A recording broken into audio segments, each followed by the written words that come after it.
Hello everyone, good evening. स्वागत है आपका अपने चैनल हिस्ट्री वर्ल्ड में।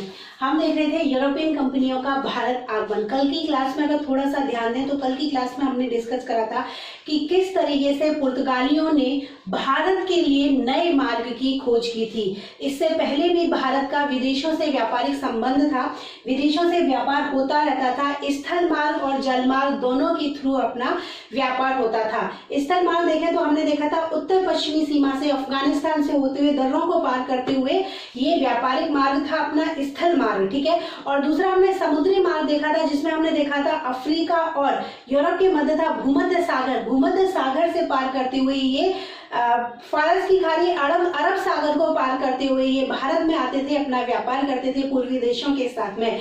लेकिन जब यहाँ पर अरबों का आक्रमण हो गया तो ये मार्ग असुरक्षित होने लगे, और जब ये मार्ग असुरक्षित होने लगे तो इन लोगों को नए मार्गों की खोज करने की आवश्यकता महसूस हुई। अब जब नए मार्गों की खोज करने की जरूरत हुई तो नए मार्गों की खोज के लिए खर्चा भी बहुत सारा आया। तो हमने देखा दो देश, स्पेन और पुर्तगाल, दो देश ऐसे थे जो इन मार्गों का, जो इन पर होने वाले खर्चे उठाने के लिए, स्पॉन्सर करने के लिए तैयार हुए।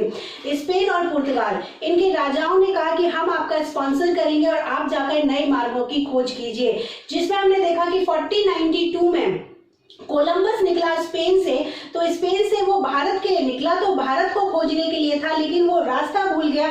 इधर आने की जगह वो वापस उल्टा चला गया और नॉर्थ अमेरिका जा पहुंचा, और नॉर्थ अमेरिका पहुंचकर वो नॉर्थ अमेरिका पहुंचा, और इसीलिए वहां पर तटवर्ती क्षेत्रों पर रहने वाले लोगों को आज भी रेड इंडियन कहा जाता है। तो पुर्तगाल से निकला 1487 में बार्थोलोमेओ डियाज, जो कि मार्ग अपनाता हुआ, अपना सही मार्ग अपनाता हुआ आगे आया, लेकिन वो सिर्फ आशा अंतरिप दक्षिण अफ्रीका के दक्षिणी छोर तक ही पहुंचा।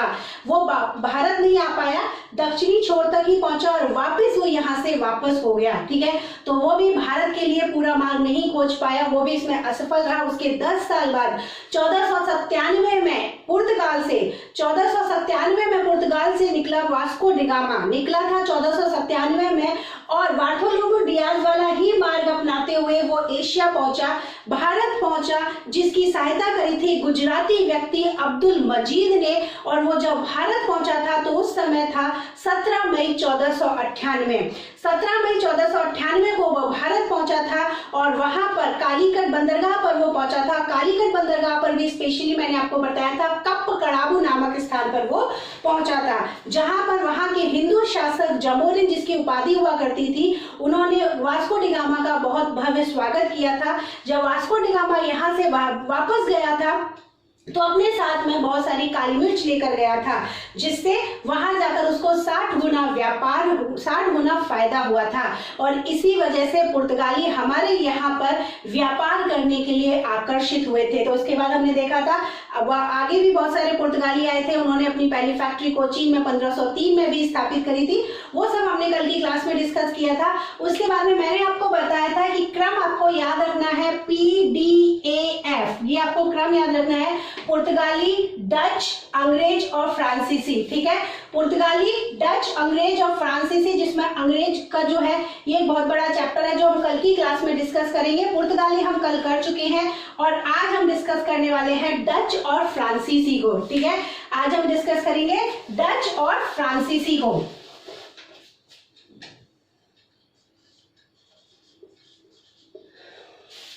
तो डच, सबसे पहले शुरू करते हैं डच से।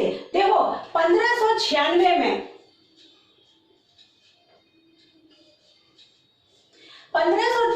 में एक डच व्यक्ति भारत आया था जिसका नाम था कर्नेलिस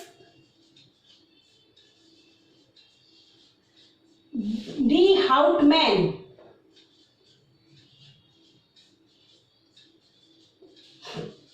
ठीक है, 1596 में एक डच व्यक्ति भारत आया था जिसका नाम था कर्नेलिस डी हाउटमैन। इसी के बाद में डच जो है वो भारत में व्यापार करने के लिए प्रोत्साहित हुए, और जब वो प्रोत्साहित हुए तो डच संसद के द्वारा 1602 में एक प्रस्ताव पारित किया गया। डच संसद के द्वारा 1602 में एक प्रस्ताव पारित किया गया जिसके तहत डच कंपनी की स्थापना करी गई, और डच कंपनी का नाम क्या रखा गया, वो था वेरिंडे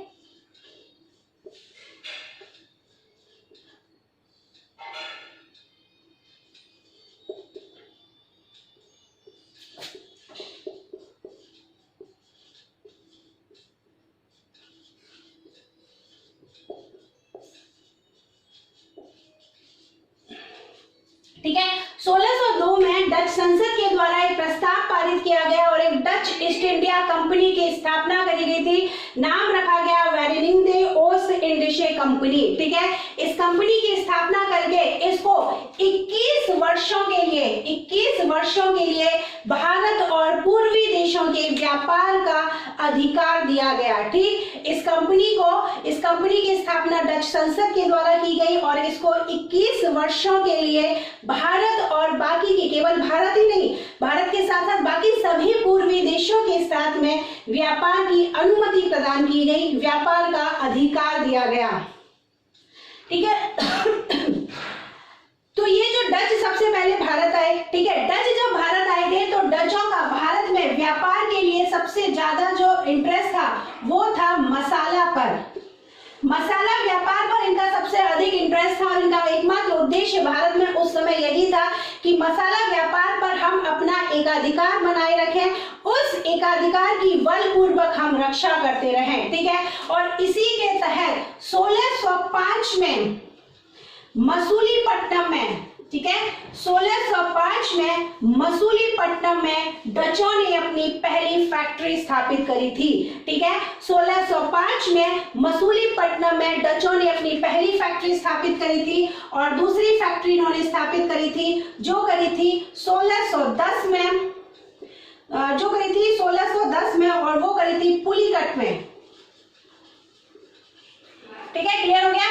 पहली फैक्ट्री इन्होंने कहां पर स्थापित करी थी? पहली फैक्ट्री 1605 में मसूलीपट्टनम में और दूसरी फैक्ट्री 1610 में पुलिकट में इन्होंने अपनी स्थापना करी थी। 1605 में ही इन्होंने पुर्तगालियों से अंबायाना क्षेत्र को हथिया लिया था। ठीक है, 1605 में ही इन्होंने पुर्तगाली क्षेत्रों से अंबायाना क्षेत्र हटा लिया। उसके बाद में 1631 में इन्होंने जकार्ता पर अधिकार किया।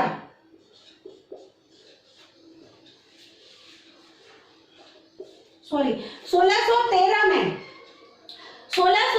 में इन्होंने जकार्ता पर अधिकार किया और जकार्ता के खंडरों पर ही 1619 में इन्होंने एक नए नगर का निर्माण किया जिसका नाम था वेटेविया। ठीक है, क्लियर हो गया। 1613 में इन्होंने जकार्ता पर अधिकार कर लिया और जकार्ता के खंडरों पर ही इन्होंने 1619 में एक नए नगर का निर्माण किया जिसका नाम था वेटेविया। ठीक, तो यहां तक 1613 तक क्लियर हुआ।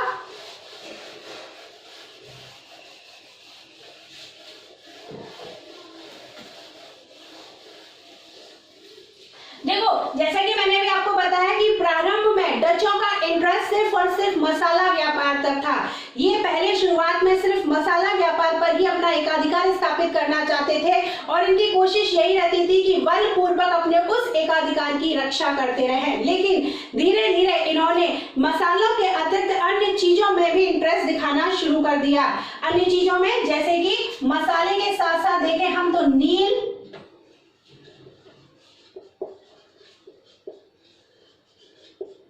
सूती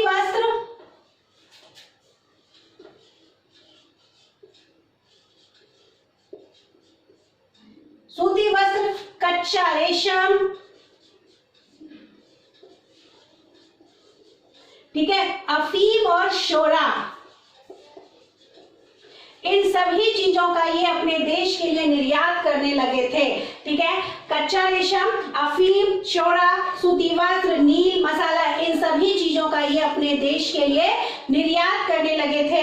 सूती वस्त्र में इंटरेस्ट दिखाने वाले पहले व्यापारी डच ही थे। ठीक है, पहले यूरोपियन व्यापारी जिन्होंने सूती वस्त्र को निर्यात की वस्तु बनाई थी वो डच ही थे। मसाला व्यापार ये करते थे मसूलीपट्टनम से।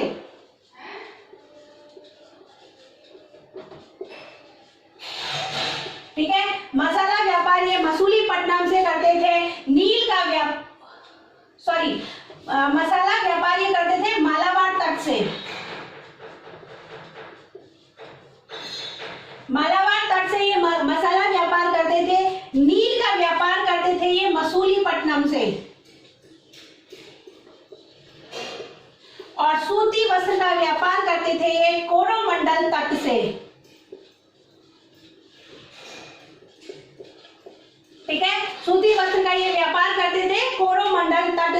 मसाला, नील, सूती वस्त्र, कच्चा रेशम, अफीम, शोरा, ये सभी चीजें ये अपने देश के लिए निर्यात करने लगे, जिसमें से प्रमुख तो मसाला था और मसाला का व्यापार ये करते थे मालाबार तट से, नील का व्यापार करते थे मसूलीपट्टनम से, और सूती वस्त्र का व्यापार ये करते थे कोरोमंडल तट से। सूती वस्त्रों को व्यापार की वस्तु बनाने का श्रेय डचों को ही जाता है। ठीक है, डचों की फैक्ट्री मैंने आपको बताई थी, सबसे पहले 1605 में मसूलीपट्टनम में हुई थी, और डचों की फैक्ट्री का जो प्रमुख होता था उसको कहा जाता था फैक्टर। ठीक है, डचों की फैक्ट्री का जो प्रमुख होता था उसको कहा जाता था फैक्टर। अब तक तो यहाँ सब कुछ ठीक चल रहा था, लेकिन धीरे धीरे अंग्रेजों का प्रभुत्व भी भारत में बढ़ने लगा। इसी वजह से अंग्रेज और डचों के मध्य युद्ध होना आरंभ हुआ। 1759 में अंग्रेजों और डचों के बीच में एक युद्ध हुआ जिसका नाम था बेदरा का युद्ध।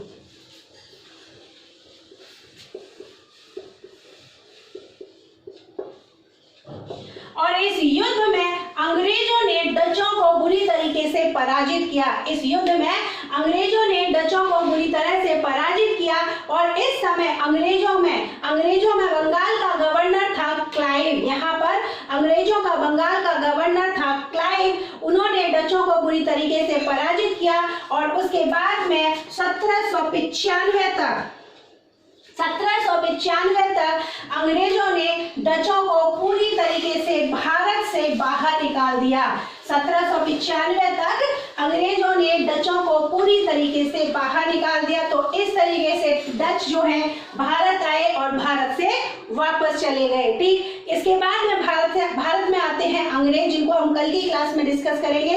अभी हम देखते हैं फ्रांसीसी।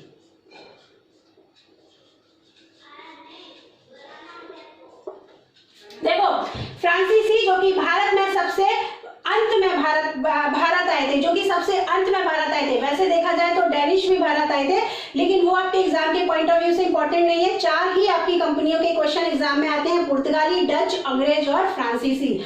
तो इन सभी में फ्रांसीसी सबसे लास्ट में भारत आए थे।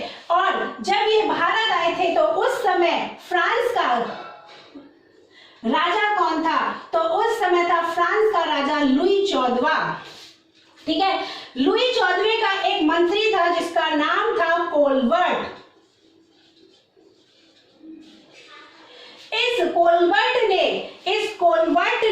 एक कंपनी की स्थापना करी। ठीक है, इस कोलबर्ट ने एक फ्रेंच ईस्ट इंडिया कंपनी की स्थापना करी, जिसका नाम रखा कंपनी देश इंडसे ओरिएंटलेस।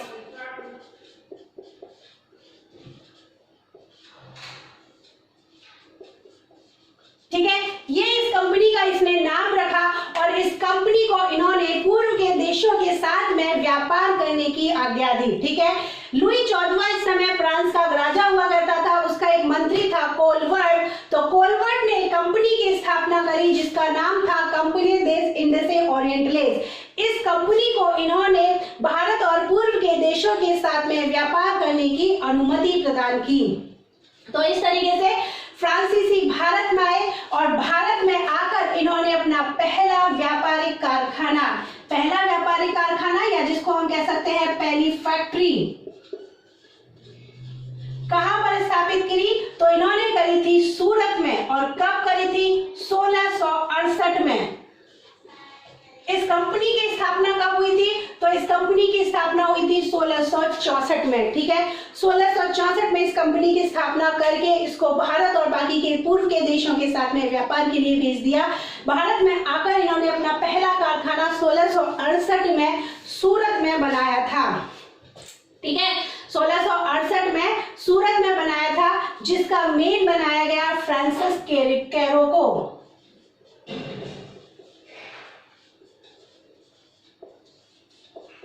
ठीक है, फ्रांसिस कैरो को इसका अधिकार सौंपा गया या इसका प्रेसिडेंट बनाया गया फ्रांसिस कैरो को। इसके बाद में इन्होंने दूसरा अपना व्यापारिक कारखाना बनाया था, वो बनाया था मसूलीपट्टनम में।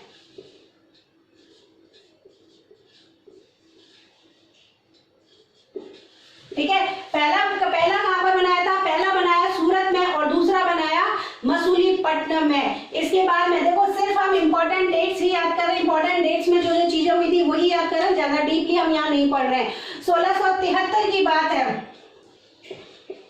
देखो 1673 में फ्रैंको मार्टिन,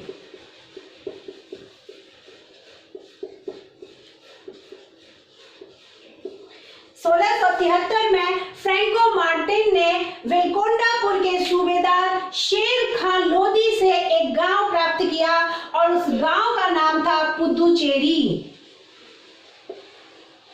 ठीक है, 1663 में फ्रैंको मार्टिन ने वेलकोंडापुर के सूबेदार शेर खान लोधी से एक गांव लिया और उस गांव का नाम था पुदुचेरी, और यही इस गांव में ही उसने 1674 में अपनी एक फ्रांसीसी बस्ती बनाई और जिसका नाम रखा उसने पौंडीचेरी। ठीक है, और ये फ्रैंको मार्टिन भी इस पौंडीचेरी का पहला गवर्नर बना। ठीक, फ्रैंको मार्टिन ही पौंडीचेरी का पहला फ्रांसीसी गवर्नर बना। तो 1673 में फ्रैंको मार्टिन ने वेलकोंडापुर के गवर्नर शेर खान लोधी से गांव प्राप्त किया पुदुचेरी, जिसकी जगह उन्होंने अपनी एक फ्रांसीसी बस्ती बनाई 1674 में, और उस बस्ती का उन्होंने नाम रखा पौंडीचेरी, और इस पौंडीचेरी का पहला गवर्नर बना फ्रैंको मार्टिन।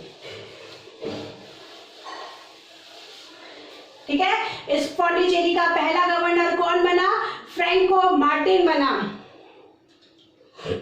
देखो, बाकी की कंपनियों की तरह, जैसे बाकी की कंपनियों का पहला उद्देश्य, कोई सी भी कंपनी हो, अगर एग्जाम में क्वेश्चन आता है कि प्रारंभिक उद्देश्य क्या था, तो आपका आंसर है व्यापार। सभी कंपनियों का प्रारंभिक उद्देश्य एकमात्र व्यापार ही था।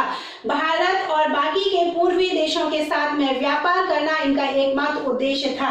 लेकिन जब डुप्ले फ्रांसीसी गवर्नर बनकर भारत आया, तो डुप्ले ने भारत की राजनीति में इंटरेस्ट दिखाना शुरू किया।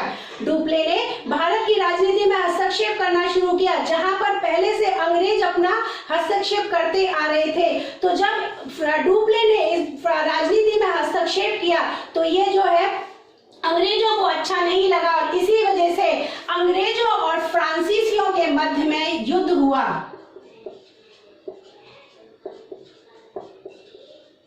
ठीक है, इसी वजह से अंग्रेजों और फ्रांसीसियों के मध्य में युद्ध हुआ, जो कि कर्नाटक युद्धों के नाम से जाने जाते हैं, जो कि कर्नाटक युद्धों के नाम से जाने जाते हैं। और ये युद्ध कुल कितने हुए थे? तो ये हुए थे कुल 3 युद्ध। ठीक है, अंग्रेजों और जब डुप्ले भारत में फ्रांसीसी गवर्नर बनकर भारत आया, तो इसने भारत की राजनीति में हस्तक्षेप करना शुरू करा।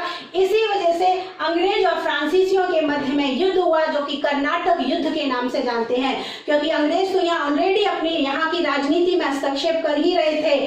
तो कर्नाटक युद्ध हुआ, जो कि 3 युद्ध हुए थे। पहला युद्ध कब हुआ था? पहला कर्नाटक युद्ध हुआ था 1746 से लेकर के 1748 में। ठीक है, बात है 1740 की। 1740 में यूरोप में, ऑस्ट्रिया में उत्तराधिकार का युद्ध चल रहा था, और वहां भी इंग्लैंड और फ्रांस आपस में लड़ रहे थे। ठीक है, यूरोप की बात है, 1740 में ऑस्ट्रिया में युद्ध, उत्तराधिकार का युद्ध चल रहा था, और वहां पर भी ये दोनों आपस में लड़ रहे थे, इंग्लैंड और फ्रांस। ये बात 1744 में भारत में आई, और उसी का ये परिणाम था कि 1746 में पहला कर्नाटक युद्ध हुआ अंग्रेजों और फ्रांसीसियों के बीच में। ठीक है, अंग्रेजों और फ्रांसीसियों के बीच में पहला युद्ध हुआ, जिसका तत्कालिक कारण अगर हम देखें तो तात्कालिक कारण था फ्रांस की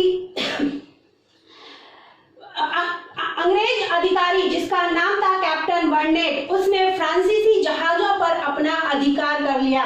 तो देखो, इस समय फ्रांसीसी जो बस्ती थी, और फ्रांसीसी बस्ती मैंने आपको अभी बताई थी कौन सी थी? पौंडीचेरी। तो फ्रांसीसी बस्ती का गवर्नर कौन था इस समय? वो था डुप्ले, क्योंकि डुप्ले ने ही तो सबसे पहले यहाँ की राजनीति में हस्तक्षेप शुरू किया। फ्रांसीसी बस्ती का गवर्नर था डुप्ले, और अंग्रेजों का अगर हम देखें तो अंग्रेजों का गवर्नर था इस समय यहाँ पर निकोलस मार्श।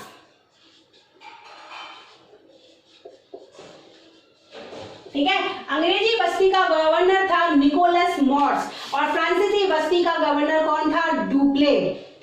तो निकोलस मॉर्स के अंडर में ही सबसे पहले इन्होंने क्या किया? फ्रांसीसी जहाजों पर अपना अधिकार किया। किसने करा था? कैप्टन बर्टन ने अपना अधिकार किया था और इसी वजह से यहाँ पर ये युद्ध छिड़ गया। तो इस युद्ध में डुप्ले ने क्या करा? मॉरिशस के फ्रेंच गवर्नर की सहायता से, मॉरिशस के फ्रेंच गवर्नर जिसका नाम था ला बुर्दने, मॉरिशस के गवर्नर ला बुर्दने की सहायता से अंग्रेजों को पराजित किया। ठीक है। मद्रास के गवर्नर निकोलस मॉर्स को पराजित किया और इसको पराजित करने के बाद में इसको आत्मसमर्पण के लिए बाध्य किया और मद्रास पर अपना अधिकार कर लिया। ठीक है। मद्रास पर अपना अधिकार कर लिया। लेकिन 1748 में ही यूरोप में इंग्लैंड और फ्रांस के बीच में संधि हो जाती है और इसी वजह से भारत में भी इन दोनों देशों के बीच में संधि हो जाती है। यूरोप में होती है इनके बीच में ऑक्स-ला-शापेल की संधि।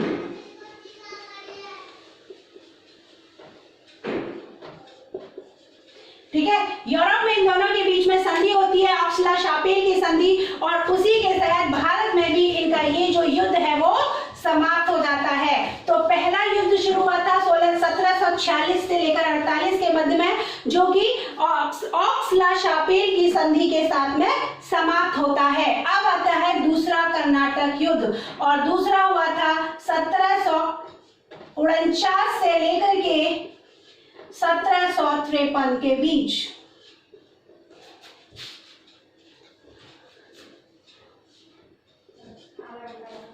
ठीक है। दूसरा युद्ध कब होता है? 1749 से लेकर के 1754 के बीच में होता है और इसका कारण क्या था? इसका कारण था इंग्लैंड, मतलब जो अंग्रेजी सेना है वो, उनका क्षेत्र था कर्नाटक और हैदराबाद। तो जब कर्नाटक और हैदराबाद में उत्तराधिकार का संघर्ष चल रहा था तो वहां पर फ्रांसीसी गवर्नर डुप्ले अपना इंटरेस्ट दिखाना शुरू करता है। तो डुप्ले का वहां पर हस्तक्षेप करना अंग्रेजों को अच्छा नहीं लगा और इसी वजह से दूसरा कर्नाटक युद्ध शुरू होता है 1749 से लेकर 1754 के बीच में। तो इस युद्ध के मध्य में 1752 में 1752 में अंग्रेजों ने त्रिचनापल्ली के निकट अर्काट के युद्ध में, अर्काट जो कि उस समय कर्नाटक की राजधानी थी, अर्काट के युद्ध में डुप्ले को पराजित किया, फ्रांसीसियों को पराजित किया। तो इसके बाद में 1755 में फ्रांसीसियों और अंग्रेजों के बीच में एक संधि होती है जिसका नाम है पौंडीचेरी की संधि। ठीक है। पौंडीचेरी की संधि होती है और इस पौंडीचेरी की संधि के साथ में ही दूसरा कर्नाटक युद्ध समाप्त हो जाता है। लेकिन अभी तीसरा कर्नाटक युद्ध बाकी है और जो कब हुआ था? 1756 से लेकर के 1763 के बीच में। ठीक है। तीसरा कर्नाटक युद्ध होता है 1756 से लेकर के 1763 के बीच में। यही वो दौर था जब यूरोप में इंग्लैंड और फ्रांस के बीच में सप्तवर्षीय युद्ध चल रहा था। यही वो दौर था जब यूरोप में इंग्लैंड और फ्रांस के बीच में सप्तवर्षीय युद्ध चल रहा था। इसी दौरान यहाँ पर भारत में अंग्रेजों और फ्रांसीसी सेनाओं के बीच में युद्ध होता है, तीसरा कर्नाटक का युद्ध। ठीक है। और इस समय अंग्रेजी सेना का जो सेनापति था वो तो था आयरकूट, और इसी दौरान फ्रांसीसियों ने डुप्ले की सेवा समाप्त करके उसको तो वापस अपने फ्रांस बुला लिया और उसकी जगह एक नए गवर्नर को भेजा, उसका नाम था काउंट डी लाली। तो आयरकूट और काउंट डी लाली के बीच में युद्ध होता है जिसमें इन्होंने 1760 में जो वनडे का युद्ध होता है उसमें आयरकूट काउंट डी लाली को हरा देता है। 1760 में जो वनडे का युद्ध होता है उसमें ये जो है काउंट डी लाली को हरा देता है और 1761 1761 में ये जो है काउंट डी लाली फ्रांसीसी गवर्नर ये अंग्रेजों के समक्ष जो है आत्मसमर्पण कर लेता है और इसी बात से नाराज होकर फ्रांसीसी सेना इस लाली पर मुकदमा चलाते हैं और इसको फांसी की सजा भी दे देते हैं। तो इस तरीके से कौन सा युद्ध हुआ था? ये वांडीवाश का युद्ध, सबसे महत्वपूर्ण युद्ध है वांडीवाश का युद्ध। इसी युद्ध से भारत में फ्रांसीसी सेनाओं का प्रभुत्व समाप्त होता है। ठीक है, इसी युद्ध से भारत में फ्रांसीसी सेना का सब जो है प्रभुत्व समाप्त हो जाता है। इसके बाद में 1761 में ही अंग्रेजों ने पौंडीचेरी पर भी अपना अधिकार कर लिया था, लेकिन 1763 में दोनों देशों के बीच में संधि होती है और जो है पेरिस की संधि।